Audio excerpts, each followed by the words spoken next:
हजरत सैयदना अनस इब्न मालिक के शागिर्द हैं हजरत सैयदना इमाम मोहम्मद इब्न सीरीन। हजरत सैयदना इमाम आजम अबू हनीफा के असातिज़ा में जिनका शुमार किया जाता है, उनके पास दो बदमज़हब आए कि हजरत हम थोड़ा सा कुछ कुरान की आयत पढ़ना चाहते हैं। आप देखें वक्त के बहुत बड़े मुहद्दिस, बहुत बड़े जलीलुल कद्र आलिम है, बहुत बड़े आलिम हैं, और सुभान अल्लाह ख्वाबों की ताबीर बताने में तो जमाने में आपकी कोई जो है उस वक्त नजीर नहीं मिलती। जिनसे अपने ख्वाबों की ताबीर पूछने के लिए इमाम आजम जिनके पास जाएं, आप अंदाजा लगा सकते हैं कि उनके इल्म का आलम क्या होगा। आप बैठे हैं, आपके पास दो लोग आए, हज़रत जी थोड़ा सा कुरान की दो आयतें थोड़ा सा उसके बारे में थोड़ा सा कुछ आपसे पूछना है। आपने फरमाया कोई जरूरत नहीं, निकल जाओ यहां से। कहा कोई जरूरत नहीं है, निकल जाओ। कहा ठीक है, कम से कम एक दो हदीस के बारे में थोड़ा सा इश्काल है, थोड़ा सा उसको भी सुन लें, हदीस सुनाना चाहते हैं। आपने फरमाया खबरदार निकल जाओ यहां से। हम कुरान सुनाना चाहते हैं, हदीस सुनाना चाहते हैं, तो आपने झिड़क करके फरमाया यहां से वापस यहां से निकलते हो या फिर यहां से उठ करके मैं खुद चला जाऊं। जब जलील किया, रुसवा किया, तो वो खामोशी के साथ सर झुका करके चले गए। जाने के बाद किसी ने कहा हज़रत वो कुरान के बारे में तो मसला पूछना चाहता था, हदीस के बारे में तो उसको कोई इश्काल था, वो पूछना चाहता था, आप सुन लेते, उसका जवाब दे लेते। तो आपने फरमाया कि नहीं, मुझे इस बात का खौफ था कि वो कुरान की आयत सुनाने के साथ साथ अपने किसी फासिद नजरिए का भी अगर वो जिक्र कर देता, और अगर वो ख्याल अगर मेरे जहन में और मेरे फिक्र में अगर वो रच और बस जाता, तो इस खबीस की वजह से मेरा ईमान और अकीदा खराब हो जाता।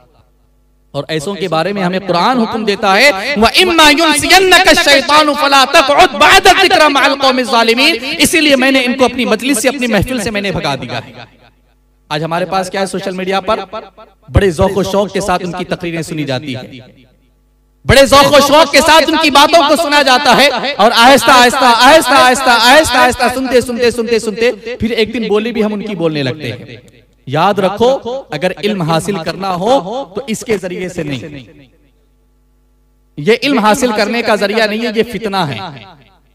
इल्म अगर हासिल करना हो, आप उलमा की खिदमत में आए, आप इमाम की खिदमत में आए, आप इमाम मस्जिद के पास आए, ये आपको कुरान पढ़ना भी सिखाएंगे, हदीस का तर्जमा भी करके बताएंगे, कुरान की आयतें भी पढ़ के बताएंगे, कुरान की तफसीर भी आपको सिखाएंगे। लेकिन शर्त ये है, इसको छोड़ो और उलमा की खिदमत में ज़ानुए तलम्मुस तय करो।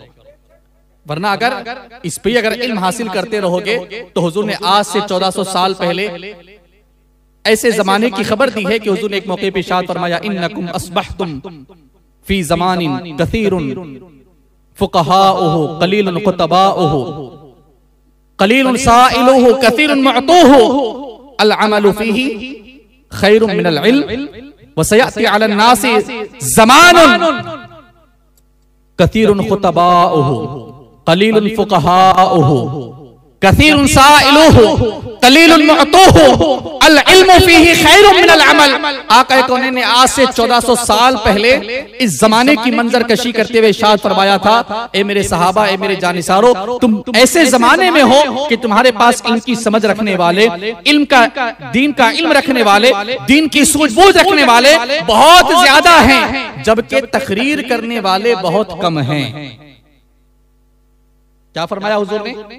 दीन की समझ रखने वाले ज्यादा हैं और तकरीर करने वाले कम हैं, और यहां पे लोगों के सवाल कम हैं और जवाब देने वाले ज्यादा हैं। ऐसा पाकीज़ा जमाना है, तो बेहतर यह है कि तुम ज्यादा से ज्यादा अमल कर लो। इसलिए तुम्हें कोई मसला दरपेश होगा, मैं खुद बताऊंगा, कोई मसला दरपेश होगा, ये अबू बकर बताएंगे, उमर बताएंगे, उस्मान बताएंगे, अली बताएंगे, मुआज़ इब्न जबल बताएंगे, अब्दुल्लाह इब्न मसऊद बताएंगे, ये अब्दुल्लाह इब्न उमर बताएंगे, ये इल्म वाले हैं, ये तुम्हारी रहनुमाई करेंगे। बेहतर ये है कि तुम ऐसे जमाने में अमल की कसरत कर लो, ये तुम्हारे लिए बहुत बहुत काम आएगा। लेकिन एक वक्त ऐसा आएगा जब दीन की समझ रखने वाले कम होंगे, तब जबकि तकरीर करने वाले बहुत ज्यादा होंगे। यही बात समझने, तो किसी की तकरीर सुन करके उसकी तकरीर पर फरेफ्ता मत हो जाना। यही बात समझने, क्या फरमाया आका ने कि दीन की समझ रखने वाले कम होंगे, तकरीर करने वाले बहुत ज्यादा होंगे। और लोगों के सवाल बहुत होंगे, जबकि जवाब देने वाले बहुत कम होंगे।